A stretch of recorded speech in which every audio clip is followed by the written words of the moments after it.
Majelis Hakim Pengadilan Negeri Sekayu jatuhi vonis 1,8 bulan penjara kepada terdakwa Deddy Mulyadi pada sidang putusan kasus perambahan hutan di wilayah Bayung Lincir.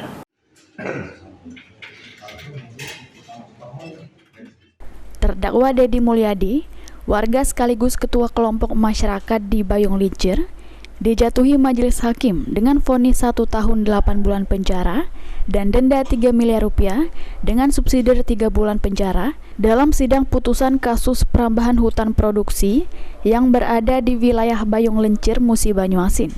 Vonis hakim lebih ringan dari tuntutan jaksa penuntut umum yang sebelumnya menuntut 2 tahun penjara terhadap terdakwa.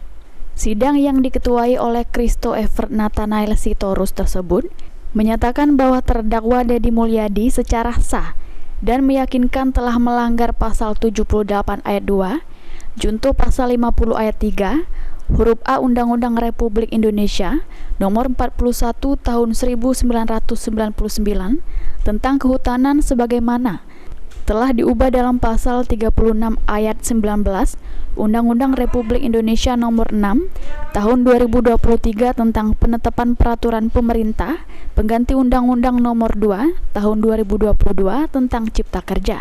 Menanggapi putusan itu, kuasa hukum terdakwa Dian Ayu Indrawardani mengaku kecewa dengan putusan majelis hakim tersebut. Menurutnya, majelis hakim dalam sidang tersebut telah mencederai rasa keadilan karena adanya disparitas putusan oleh Majelis Hakim Pengadilan Negeri Sekayu yang sebelumnya telah memvonis salah satu oknum DPRD Moba yang divonis 3 bulan 15 hari dan denda 1 miliar rupiah. Menanggapi terhadap putusan daripada klien saya, Deddy Mulyadi bin Nur Sadi alias Jales yang diputus oleh Majelis Hakim pada hari ini 1 tahun 8 bulan, denda 3 miliar rupiah. Di mana Majelis Hakim telah mencederai rasa keadilan di negeri ini.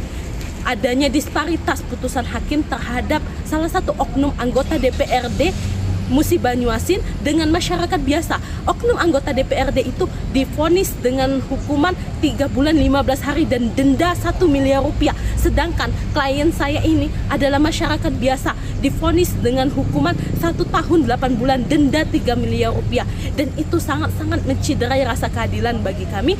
Ini selaku kuasa hukum dan selaku terdakwa, saya merasa bahwa saya dan klien saya akan melakukan upaya hukum lain.